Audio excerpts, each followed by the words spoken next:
Hello, my fellow extraordinary Americans. Welcome back to the show. For today's episode, we have Max Sutherland. Max Sutherland is the president and CEO of the World Trade Center Atlanta, and he's committed to expanding global trade by uniting and connecting the international business community across the region and around the globe. With headquarters in New York and more than 325 sister centers strategically located around the world, the WTC Atlanta promotes and facilitates the international trade and investments, providing the commercial environment, industry, and government access, trade services, and educational programming that brings executives, entrepreneurs, governments, and businesses and markets together. Max has been on WTC Atlanta's board of directors since 2017, is chairman of the executive board, and has a seat on the World Trade Centers Association's Global Trade Advisory Council. Prior to joining the WTC Atlanta, Max has worked for over 25 years on Wall Street at Citicorp, the Chase Manhattan Bank, the UBS, and Bank of America, and the Big Four consulting at KPMG and Deloitte. He specializes in solving challenging issues, which includes global growth strategies, enterprise-wide turnarounds, investment funding, and strategic international CEO initiatives. His global experience and responsibilities span 6 continents and multiple cultures and industries, providing insights and alternative practices to broad business challenges and investments. Max has a very unique insight into how American economy works and is truly an extraordinary American, and I'm honored to have him on the show. Max, are you there? I am. Cosmos, good afternoon. How are you? Yeah, I'm doing good. How are you doing, Max? I am good, and thank you for inviting me on your podcast. No, it is truly an honor to have you on this show. So Max, I know that you are like president and CEO, and also like you've been in the banking industry. Can you tell us a little bit more about yourself, your background, and how you got started? So I'm actually very lucky in the fact that my parents, one was from America, from the United States, the other from Europe, from Germany, my mother. And at a very early age, I was exposed to multiple cultures, languages, economies, policies, uh, and I enjoyed it a great deal. And it was just a natural progression for me. The My parents actually and my grandparents actually wanted me to go into the diplomatic corps, so I was being groomed from a very early age to be a diplomat. When I was in college in my undergraduate, I had an experience of a lifetime that actually changed my direction, and I realized that if I wanted to make a great impact on the world, the best way to do that would be through business. So instead of going into the foreign service that I felt was not as effective as it once was, I felt that the big corporations were the organizations that were leading change around the world and impacting change around the world. So I headed off to Wall Street. Wow, that's pretty interesting. Like, normally a lot of people have like a very like kind of like negative view about Wall Street and like banks in general, but like your perspective is really interesting because this is how the world works in general, you know? Well, Like, exactly, because and I was actually in the for the most part in the international payment products, uh, and I was responsible for global businesses, three global businesses when I was at Chase. When I was at Citicorp, I was responsible for the uh, German, French, and Italian accounts throughout Europe, Middle East, Africa, and was up for a relocation at one point early in my career, but the Latin American loan defaults kind of stopped that from happening. And as a result, they sent me to, believe it or not, Buffalo, New York instead for a year-long internal M&A project. And that M&A project was actually what uh, kind of catapulted or set the direction for my career and catapulted me to nice positions on Wall Street. wow. So like I have a question, Max. So like when you're during your time during your career, what was like some of the biggest lessons that you learned while you were working with the banks and Wall Street and also with WTC Atlanta? Well, I've always had the end goal in mind. I mean, I still want to be able to impact the world somehow on some kind of a level, and bring positive change that increases and raises the wealth levels of countries and populations around the world. Um, my my thought has always been, and I've been offered many great positions that anyone would consider would be great positions, but I didn't feel somehow they fit into my end goal. They didn't add to what my end goal was, so I turned them down. There were a number of positions that with very blue chip names that I turned down. My advice to anybody would be know the end, what the end result is that you're shooting for, and consider every opportunity carefully to make sure that it falls in line and will give you some added skills that will help you achieve your end goal. I see. So, like the thing, one of the questions that a lot of people would have is how do you basically strategize your life goal into like these 1 year, 3 year, 5 year plans? Because I know, like for you, you had to like uh look way ahead to basically plan everything out, and you were very strategic in your thinking. So, how would you advise somebody like who is starting their own business or something to basically be strategic with what they do? Well, as again, having the end result in mind is very key, and then you compartmentalize from there, and you figure out what is that strategic route going to be? Is it education? Is it on the job, or is it job experience or work experience? Is it working for a large corporation? Is it working for myself instead? I mean, there are different ways to get to that end result. You have to sit down and be honest with yourself as to what is realistic.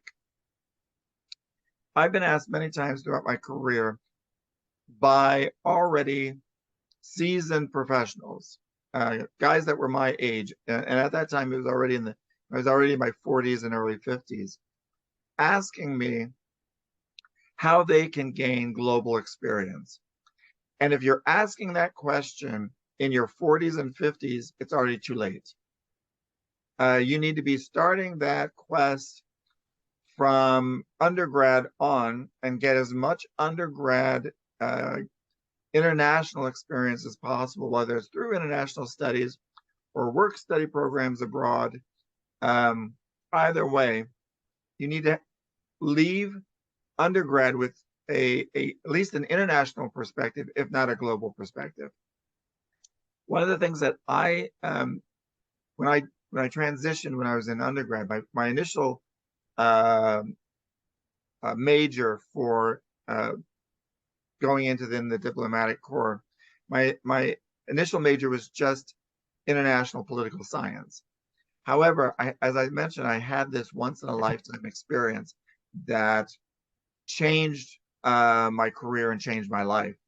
And as a result of that, midway through my undergrad years, I added economics, macroeconomics to my uh, studies, and I had a double major degree in political science and economics.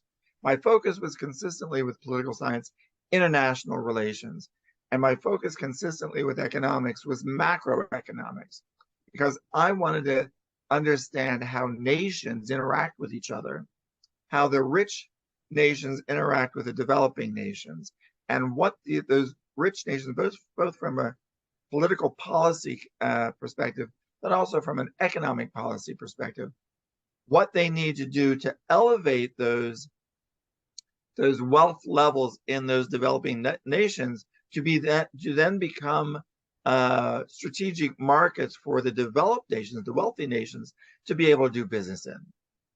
Because you Max, can't, as a wealthy nation cannot just go into a market with products that they produce that are much more advanced than a developing nation needs.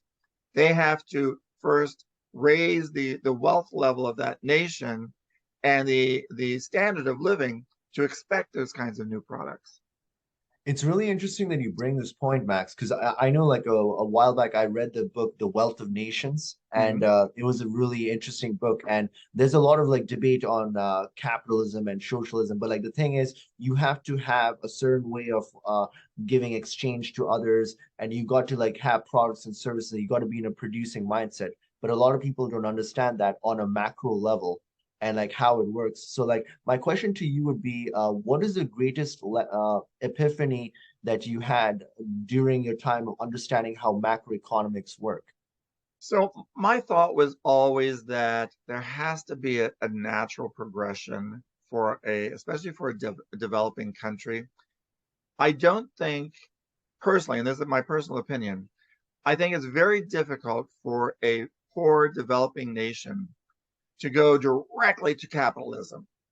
Because if they make that leap directly to capitalism, pure capitalism as we have here, if they make that leap, there will be a lot of not only individuals but generations that will be lost.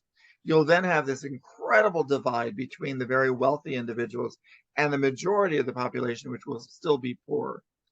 There has to be a program, whether you call it a social program or whether you call it an architectural type program that brings the entire population along the bell curve so that it raises everybody up instead of just the few at the top. And a lot of that has to begin at the very grassroots, not only the grassroots in the villages, countryside, even in the cities, but it has to start at the grassroots of the young population. So they need to be educated with understanding how to help their fellow man, and then understand the mechanisms of capitalism. I think it's a very difficult leap for a lot of countries to make. For us, it was a different situation because we were never truly a poor country, not a poor country like a number of nations are around the world. We were a colony of one of the greatest empires on earth, and one of the greatest empires in history. We had an advantage because of that, and because of our English roots. Um, we already had an understanding, a very early understanding of how corporations were set up, how stocks and shares were exchanged, how profits were shared, and things like that. That all came out of the UK, I believe, because of, uh, and I think a lot of it had to do with the expanse of the empire. No, I mean that's a really interesting concept on the evolution of how America came to where it is. But like one thing I would notice though is like you're mentioning that in developing nations there would be a big disparity, but a lot of people say that right now there is a big disparity in America itself There between is. and then they're saying that America is like no longer like a devil, it's turning into a third world country. But what would be your opinion regarding that? Yeah, so I don't think it's turning into a third world country. And first off, I think people use the term third world incorrectly. From my understanding of my studies years ago, third world actually refers to countries that are that were neither aligned with the United States nor aligned with Russia. When especially during the Cold War, when the U.S. and the USSR were the two global world powers, and countries were either aligned with the Russians or they were aligned with the Americans, but there were many countries around the world that were neither aligned with neither one, and those were actually what was termed the third world countries. I think a lot of people have, especially business people, have hijacked the term, and it now refers to poor countries. That was not the original definition of what third world countries are. We are here having, though, to follow up on your question, we do have here in the U.S. this major disparity, and that gap is growing wider and wider and wider between the haves and the have-nots. And I think a lot of that has to do with our education system. Our educational system primes and sets students up to be employees, government workers, uh, or small business professionals like dentists and art and lawyers and accountants and things like that. They don't necessarily train students on both the financial literacy requirements to be a big business owner or entrepreneur, nor do they teach the students to be investors. true investing, and I'm not talking about day investing or day traders. I'm not talking about day traders. I'm talking about the serious investors who can take uh, the financials of a company and determine the viability and lucrativeness of that company, and to see if it is worthy of any investments. Either, first off, is that company already a mature company, or is it still a nascent organization that needs funding in order to grow? So we don't teach our students to think in that perspective, and in that space. We think that we train them to be employees, and like I said, it's professionals like lawyers and accountants and things like that, and government workers. And not that there's anything wrong with any of that, but when years ago, when we still had these large companies that provided defined benefits, pensions for their employees, a, a young person could join one of these companies, like a GM or any of the steel manufacturers and things like that. They could join as a young individual, stay their entire life there, their entire career at one place, and 45 years later, they can retire, and they used to get a monthly pension from that employer that enabled them to continue living on without having to work. That has all changed in the past few decades when they switched from, because a lot of these pension plans were draining the companies, and they were going bankrupt because of the heavy burden, because people were living longer than what they did before. Uh, life expectancy uh, expanded up into the 80s. I think we're in the mid 80s now. Oh, depends on actually it depends. I think we're in the high 70s at the moment, like 76 to 78.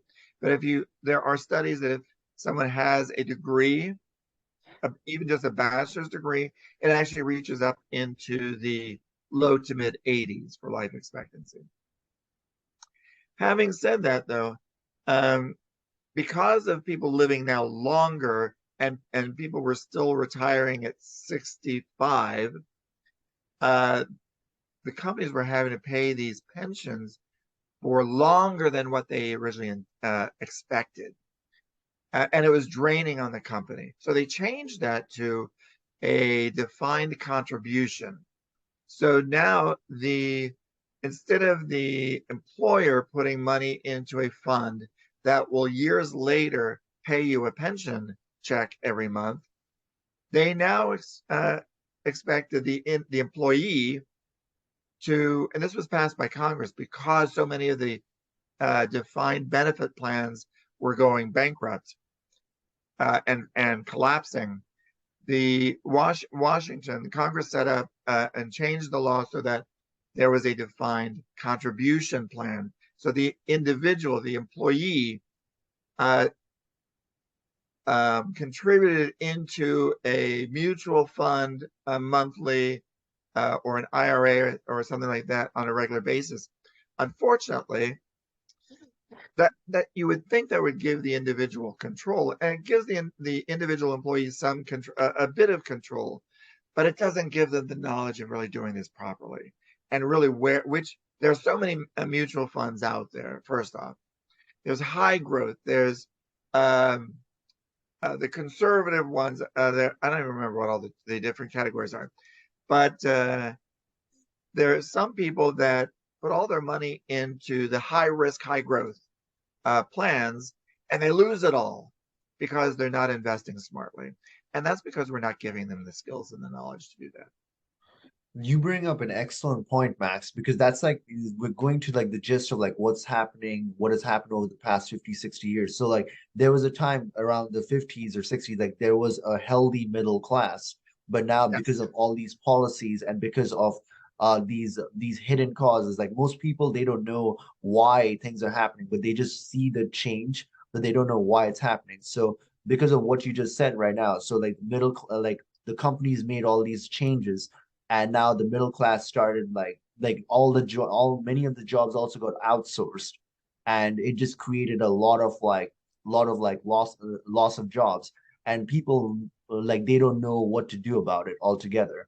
So my question to you would be, a lot of people have this American dream. Like they go back to the 1950s, 1960s, and they had this vision of like, okay, I'm gonna like the company will take care of me for life, and things are gonna go fine. I can have a family, I can have kids, and then everything will be fine. But obviously, the reality is not that. It's uncertain. So, what is your opinion overall about how this has changed and how it affects the American worker? Wow. So that is a very big question. And the not only, and I want to back up a little bit here. It wasn't really the corporations that changed from defined benefit to defined contribution. That was actually Congress that did that. And I think that happened in the 70s sometime or the 80s, one or the other. Um, and that was the intention was a good intention. Congress wanted to protect the individual because of these pension plans that were going bust, and people were retiring, and there was no pension for them to live on, and they hadn't saved all those years or planned for their retirement because they knew they were going to be taken care of by their former employer. Because this impacted so many people, Congress, with a good intention, changed the law to put the power, take the power away from the companies and put it in the hands of the employee. Unfortunately, they did not close the circle or close the loop here by giving those individuals, the employees, the training on how to do this properly. They I remember back in my early days of my career in the 80s, they would have, and I was working for Citicorp at the time. I believe they had someone come in from benefits to explain these different mutual funds and all this other stuff. But that's all it was. I think it lasted maybe an hour, possibly two tops. It wasn't certainly enough information at all for anybody to be a serious and responsible investor. Then you couple that with so now that responsibility is taken off the plates of the corporate executives. They no longer have to plan for portions of the revenue that's coming in to be set aside for pension plans. So now all of a sudden they have more money to work with than what they used to have. Then we went through we struggled a bit in the 70s and 80s with quality of work and innovation, and smartly and rightfully so. And I think this it's a double-edged sword, but and I'll get to that as to what the ultimate benefits though are from this. But they they needed to they needed to develop their R&D capabilities. They needed to build out that research and development capabilities and new technologies. The only way to do that, because the workers here, especially the manufacturing workers here in the US, were getting paid back in the 70s and 80s, $50 to $60 to $70 an hour, which is $100 to $140,000 a year. In the 70s and 80s, that was a lot of money. That is, I remember that like early 70s, my parents took out when I traveled the first time by myself, the age of 11, transatlantic. My parents took out a $90,000 insurance policy on me in 1971. In case I were kidnapped, my parents could pay ransom for that. They could pay the ransom with that. The $90,000 today doesn't sound like a lot of money. Back then, it was a lot of money. In today's value, that $90,000 is worth over $650,000. Wow. So someone who is making in the 70s and 80s working at an auto factory or any of these other factories where they are making 50, 60, $70 an hour, they're pulling in big bucks. These companies could not, they didn't have the excess cash to sink into research and development, come out with new technologies and new products that were more in line with an advancing nation, an advancing nation's capabilities, and especially a wealthy nation's capabilities.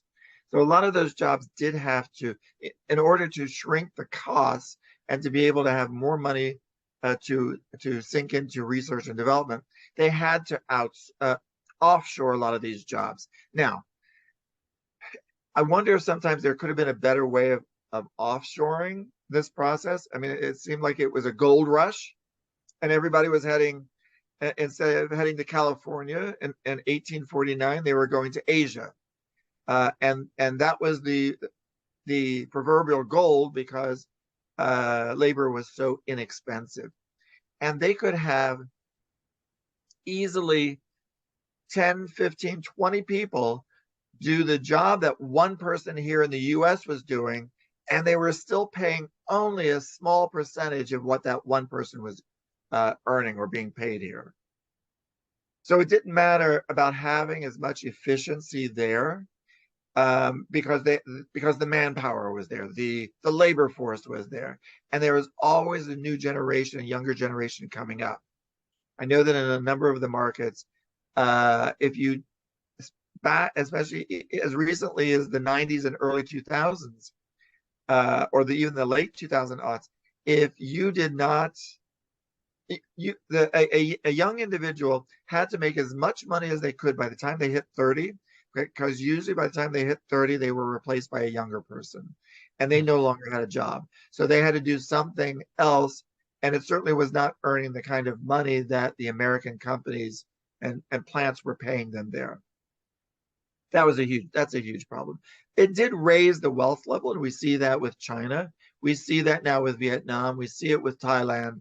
A few of the other Southeast Asia, Malaysia now is a very well-to-do country. So you see these the effects of the American corporations offshoring to those countries and those labor markets. At the same time, while they were doing that, they could then invest their surplus cash. And I know that a lot of these went to bonuses, which was wrong. I agree. However, even with all the bonuses, there was still excess cash that was being paid out as dividends, and a lot of that money was going into research and development, coming out with new products that could compete with the European products, especially in the automotive side.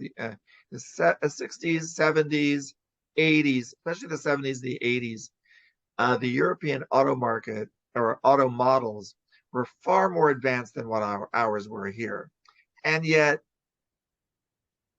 we developed here the entire oh my God, not just I'm not sure if the car was actually first developed here in the US or the UK, but with Ford doing the, what's it called, the assembly line. I mean, the United States perfected the creation and the manufacturing of automobiles on a large scale. That had never been done anywhere else. And then everybody else took from our technology and the way we did things here, and they improved upon them there. And they also improved upon the quality of the work and the lines and the sleekness and everything else. So Europe in the 70s and 80s was actually pumping out far more superior products than what we were here. So that money, that excess money here, had to go into developing new product lines, more sleek product lines that would compete with the European models. But it also had to they also had to develop new technologies that would bring the costs down, so that the American population could still afford these products. And this is one of the reasons why we have seen here in the US a stagnation of wage growth over the past 30, 40 years. We got a little bit of wage growth out of the pandemic, but now we also have inflation. Um, Max, that is exactly what the next question I wanted to ask you was regarding that, exactly that. So everything that you're saying is true. Like these things happen beyond like the American workers' control, but now they were faced with not just loss of jobs, but like stagnant wages. But you were mentioning about how $90,000 is equivalent to $650,000. It's obvious that inflation has happened, right? There's been a lot of inflation has no doubt surpassed our wage growth dramatically.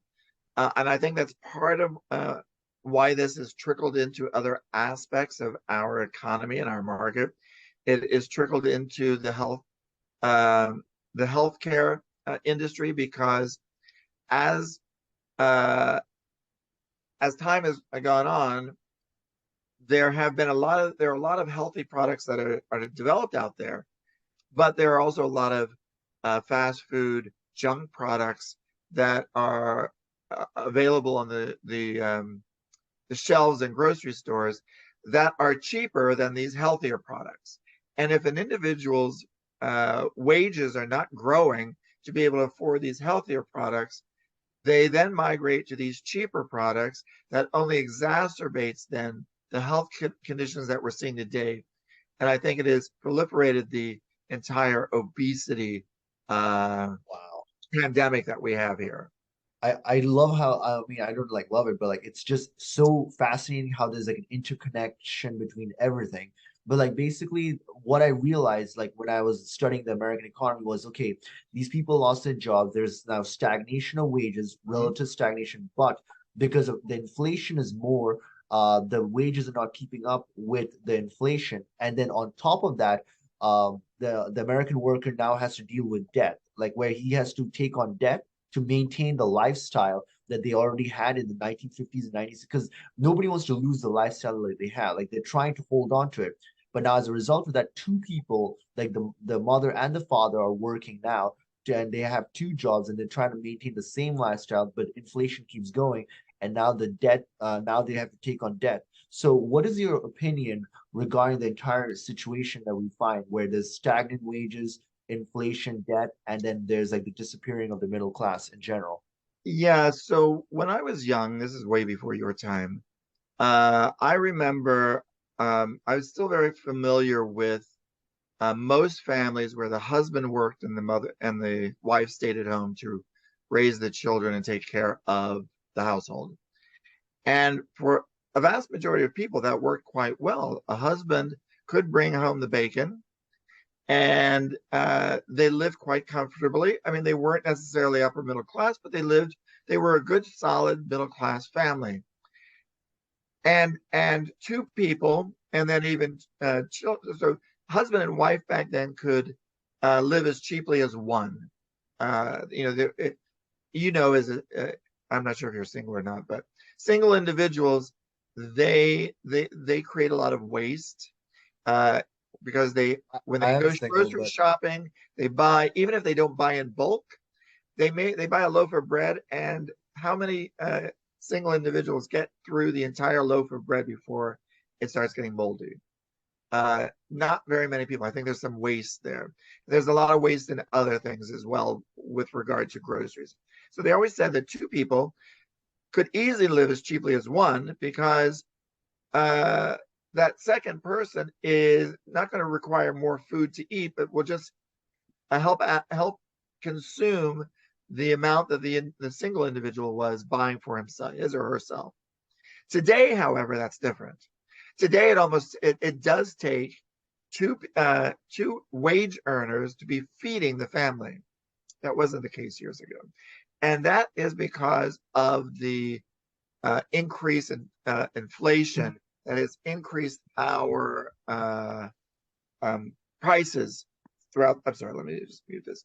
Uh, Increased our the prices out there for everything from groceries to transportation to automobiles to even gasoline. I mean, I still remember the days when in the 70s when gasoline was 24 cents a gallon. I even remember in the late 90s, when gasoline was only, and this was in New Jersey, uh, just outside of Manhattan on the other side of the tunnel. Gasoline was $1.17 a gallon, and we Wow. thought, wow, this is I've never cheap. seen $1.17 a gallon gasoline, but it's my time, you know.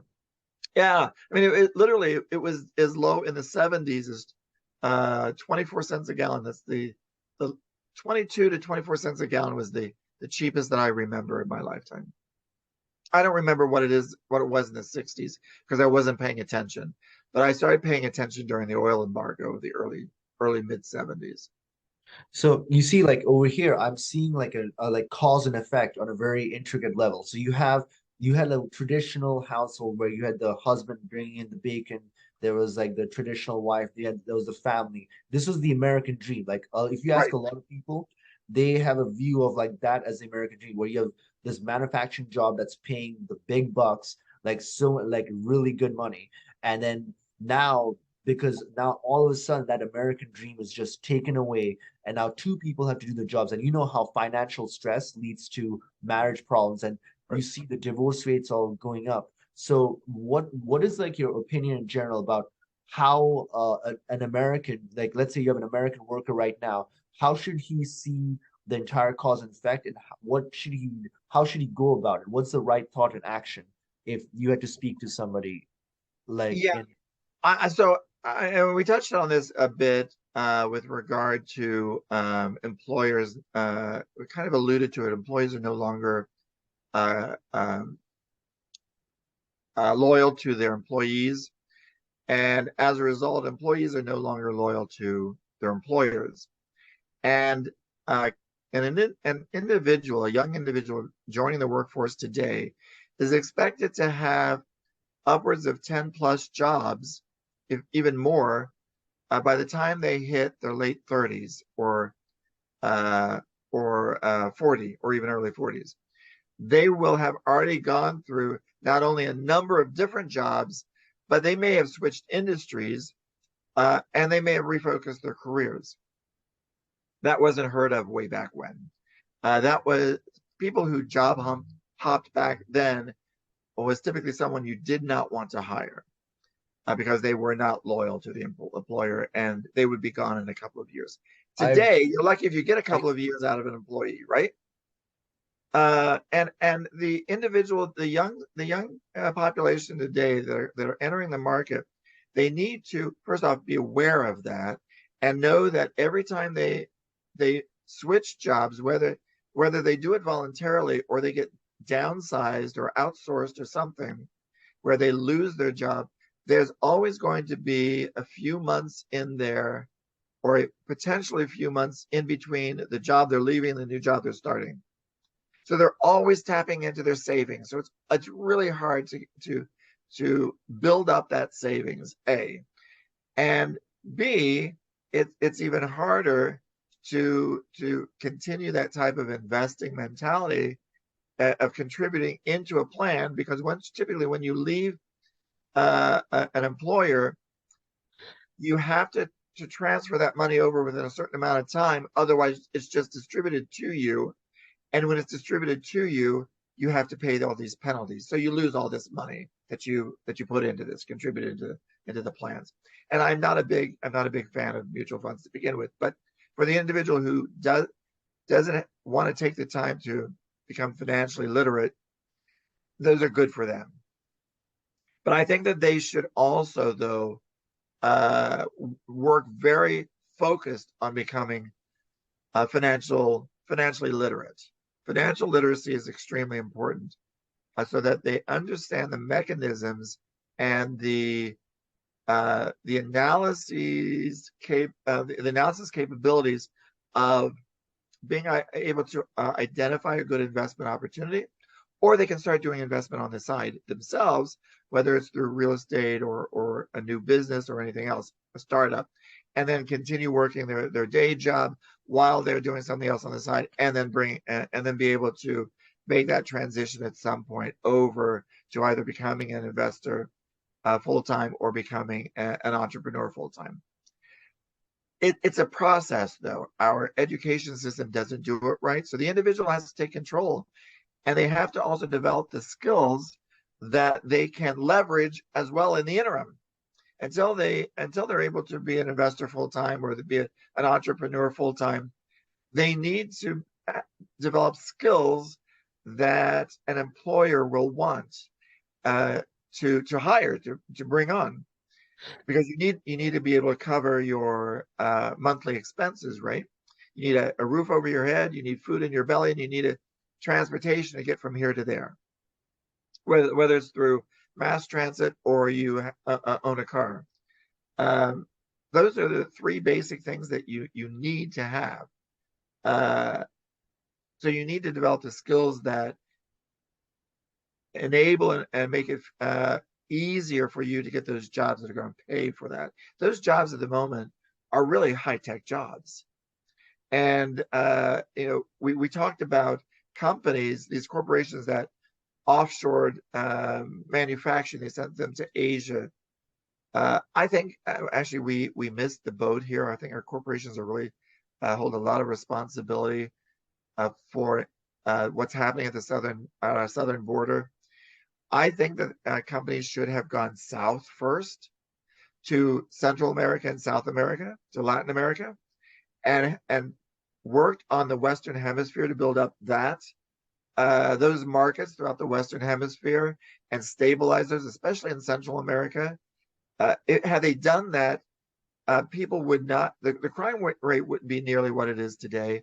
And people, citizens of those Central American countries would not have felt the need for safety reasons to flee and illegally emigrate or migrate to the U.S. across the border illegally.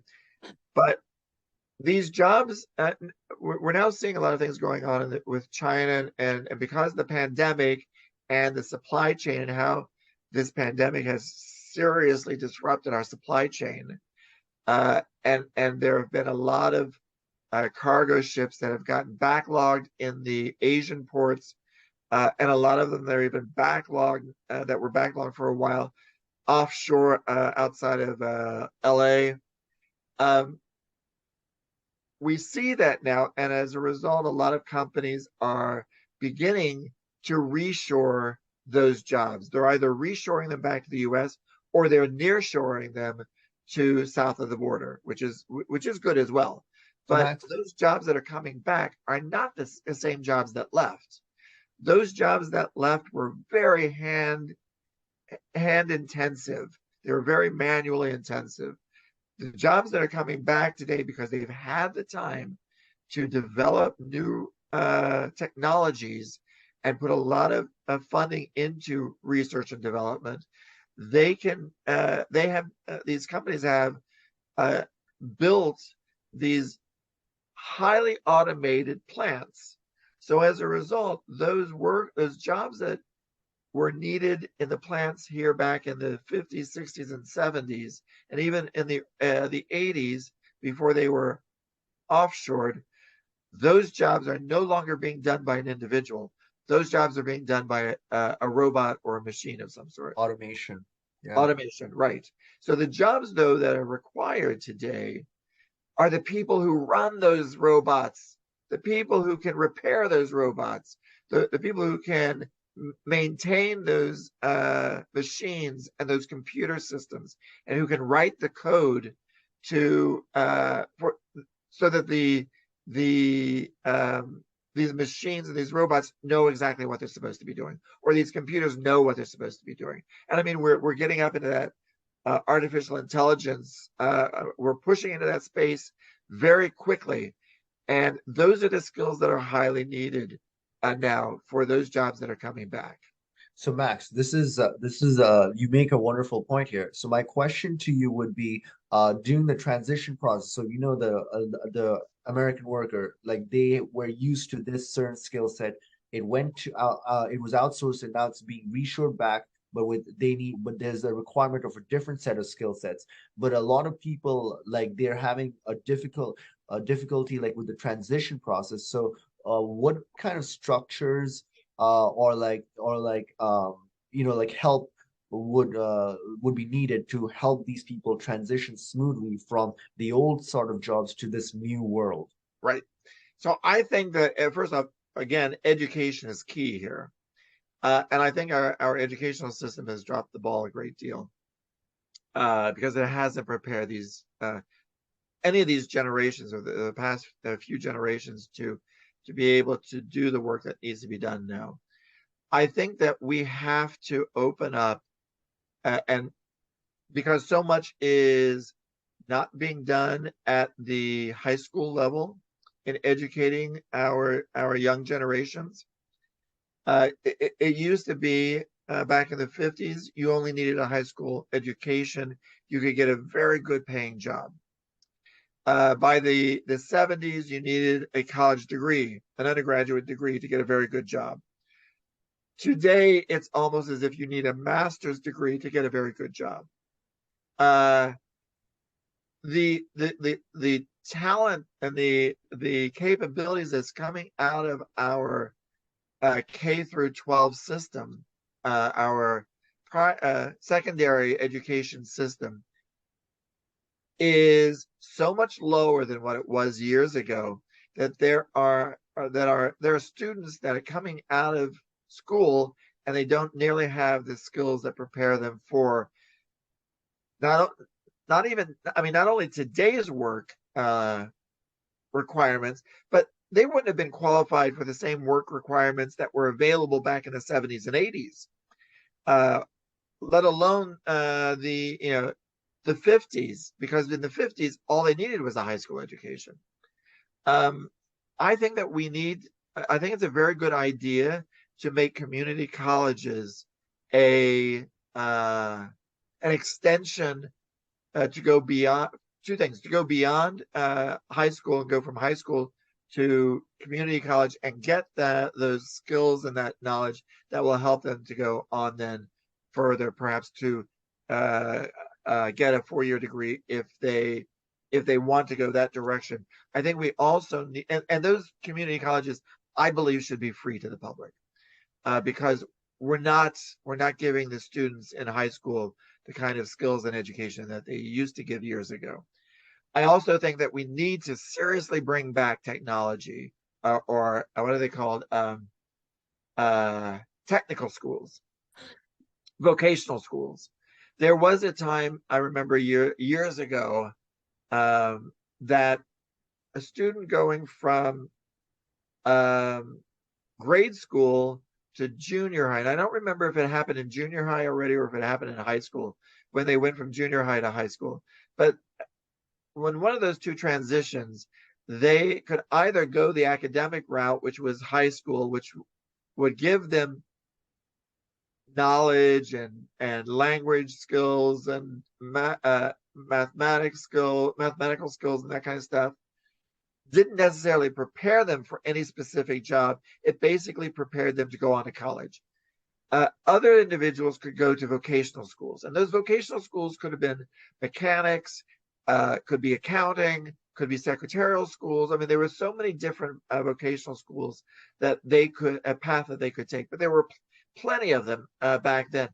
I haven't seen a vocational school in many, many, many years. I don't know what has ever happened to vocational schools. I know that some high schools have some vocational programs in their high schools, but I don't know to what extent that is.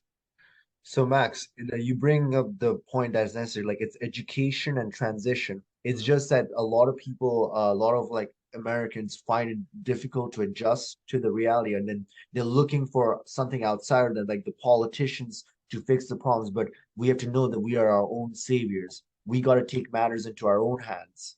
Right, absolutely. I mean, the individual in the end is responsible for what happens from now on. Most people don't want to hear that. They No, want to be they don't want to told. hear that. They want to hear that the government is going to take care of them for the rest of their lives and they don't have to think about it. Those days are over. Especially here at the moment, those days are over. We just saw this past week, even the eruption during Biden's State of the Union with the There is, I think it's Representative Scott out of Florida, who put together a plan that would sunset or eliminate Social Security and Medicare and require Congress to vote on it every 5 years. I remember when I was growing up, we never expected Social Security to be even available to us when we retired, let alone any of the other programs, because of it just wasn't sustainable. So if there's always going to be that looming threat or concern that Social Security is going to be there, and forget even whether it's going to be there or not, I can guarantee that whatever you get from Social Security will never be enough to pay your monthly bills, because you also have to pay taxes out of that, right? So with rents going up and cost of living going up and food going up and transportation going up and Social Security remaining flat or getting very meager, minor increases over the years, that's not keeping up with inflation, and it's not covering expenses. So we're going to have a huge problem at some point when the last of the baby boomers, and I'm towards the end of the baby boomers. I think they're like 5 years after me, and that's the end of the baby boom generation. When those people turn over these next 10 years, you're going to see a flood of retirees in the market here. There are not enough people that are out there working that are contributing into the system that are going to be able to pay for all these retirees that are now living longer lives. So it's up to the individual to be able to start working for themselves to plan for that future. And what that planning is they've got to sit down and really think hard about what they're going to need years from now and how they get from here to there. Is that through a higher education where they go on to become and get a job that pays very high wages or salaries? But that's never a guarantee. Not everybody who graduates with degrees, whether they're bachelor, masters, or doctorates, ends up with a great paying job. That's kind of a myth that the educational system, the higher education system, is promoting, is that go for your degree and you will land this great paying job. There are a lot of people out there that have very high degrees and are highly educated and can't get a job. So it's important that the individual takes control of their own destiny, as opposed to leaving that up to the government and buying into a lot of these myths that are out there. Max, you everything that you've said so far in this interview literally complements and like motivates my reason of why I'm doing Extraordinary America, like why this had to happen. Because Extraordinary America is ultimately about financial literacy and financial education, because and of individuals taking matters into their own hands. Because ultimately we can't rely on people outside of ourselves. We have to do this ourselves ultimately. Right. So you bring an amazing point. But so Max, on a different note, could you tell me and the audience a little bit more about WTC Atlanta and what it does and all that? Yeah, certainly. So the World Trade Center's organization is, everybody thinks that there's only one, or a lot of people think there's only one in the world. That's the one in New York. To be honest with you, I thought that too. Having lived in New York for 18, 19 years, working on and off Wall Street, the World Trade Center, the Twin Towers, were a part of my daily life. Whether I traveled to Wall Street and got out of whether it was the PATH station or a subway station at World Trade Center, or I would lunchtime go to the World Trade Center because they had a great lower level shopping mall with great restaurants and everything. And I really miss my smoked salmon, salad, sushi rolls that this one restaurant got, and you had to get there early to get it, otherwise you missed out on it. I miss those. I've never been able to find them since. But the World Trade Center, I thought that was the only one in the world. And when I moved to Atlanta, and one of the board members reached out to me from the World Trade Center Atlanta asked me if I'd be interested in a board seat, my first response was, "What? There's a World Trade Center Atlanta, and not only is there one, but here, but there are about 320 some around the world. It's a very large organization that is focused and on and the mission of developing markets and facilitating commerce, both inbound and outbound. Outbound. There are some some of the World Trade Centers, and mind you, they're all licensed, so they're able to run their business as, in the business model that they choose. I mean, there are certain legal guidelines and branding and marketing guidelines that they have to adhere to, but beyond that, it's not like a franchise where the operations are consistent everywhere. You have that opportunity to create whatever type of a World Trade Center you want, as long as you adhere to the legal branding and marketing aspects or requirements.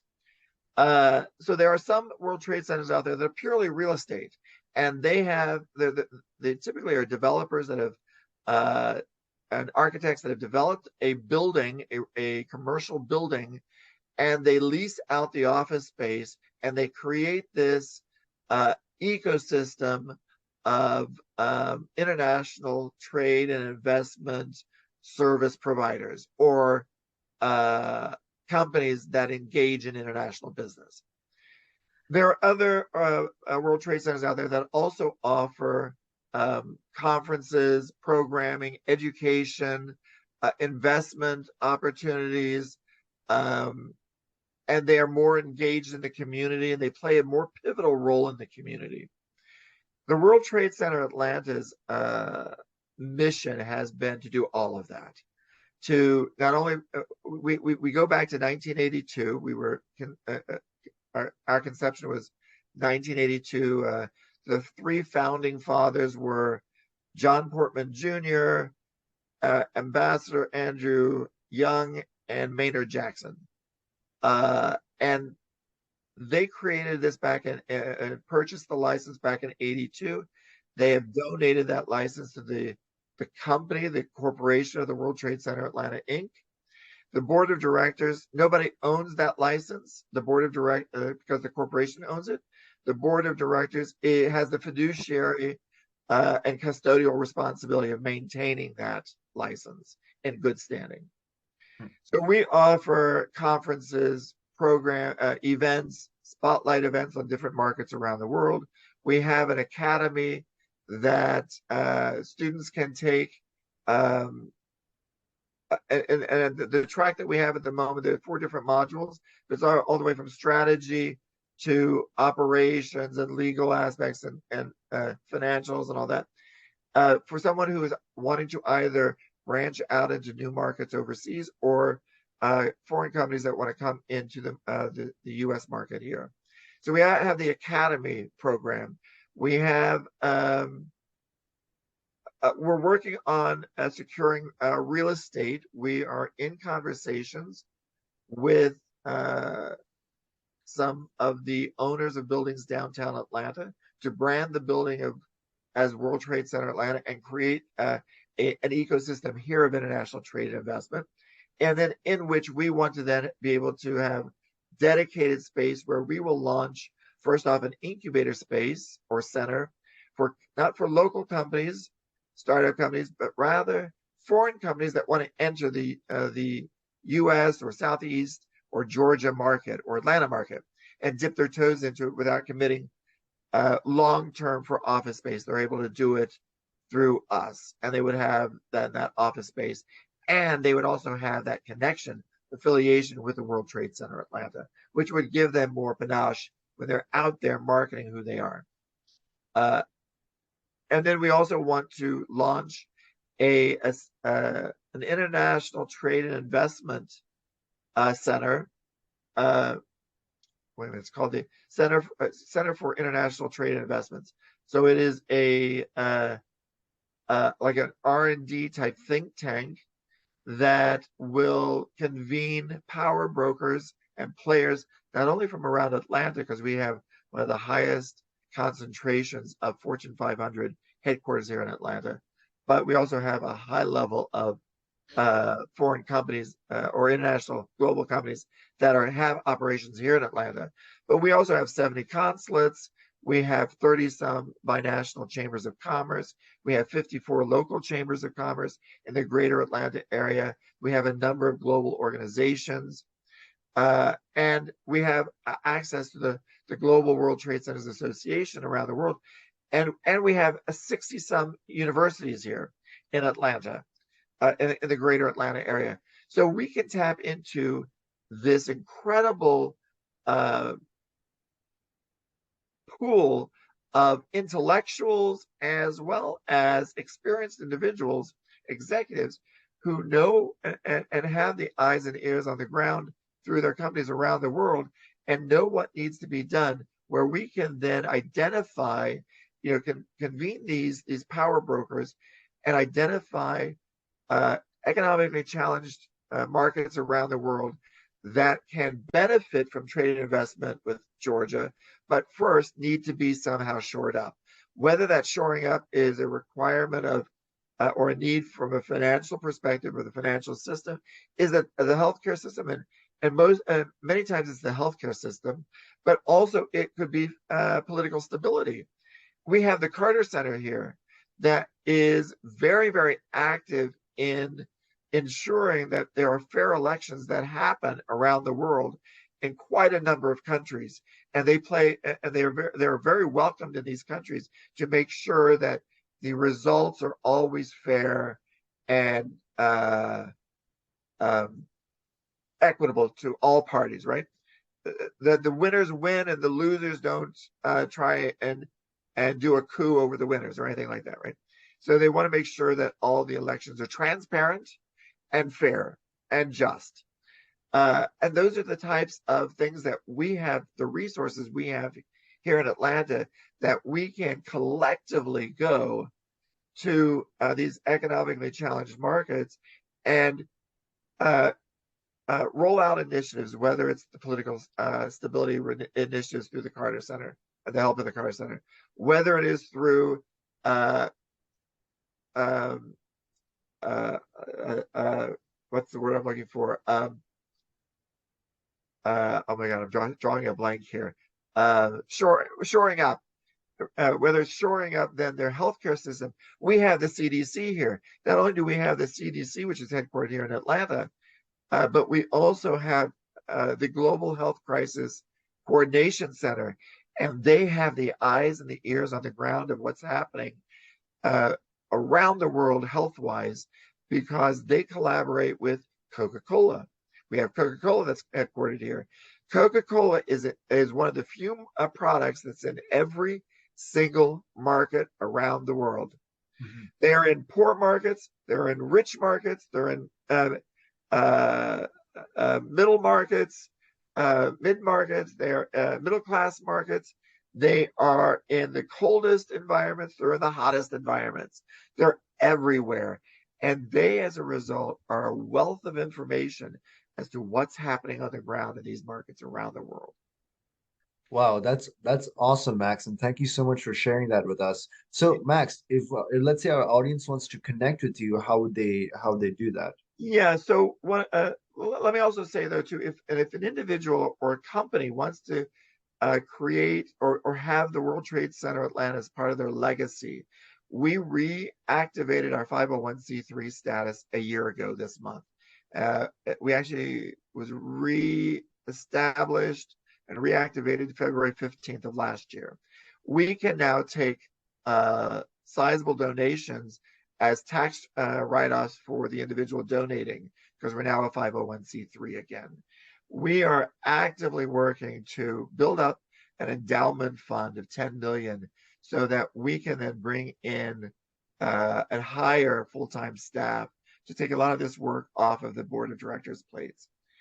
So that's one of the initiatives that we're working on, to be able to launch this, not only the incubator center and the innovation center, that's the word I was looking for, the innovation center for international trade and investment, but to be able to have this space inside a branded building and be able to pay the leasing rents and all that stuff for that space, and create this ecosystem of international trade investments that will only increase and build jobs. So we're looking for individuals and companies and organizations that want to be part of that legacy. The best way to reach out to me would be to send me an email at max@wtcatlanta.com.